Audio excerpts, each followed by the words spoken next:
ஆனா C Joseph Vijay எனும் நான்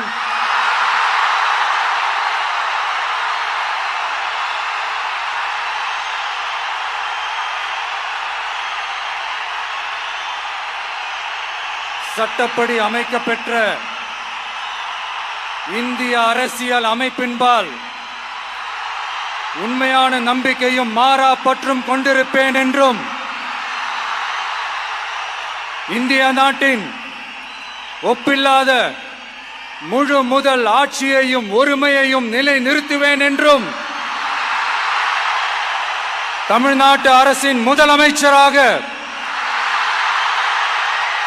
உண்மையாகவும் உளச்சான்றின்படியும் என் கடமைகளை நிறைவேற்றுவேன் என்றும் அரசியல் அமைப்பிற்கும் சட்டத்திற்கும் இணங்க அச்சமும் ஒருதலை சார்பும் இன்றி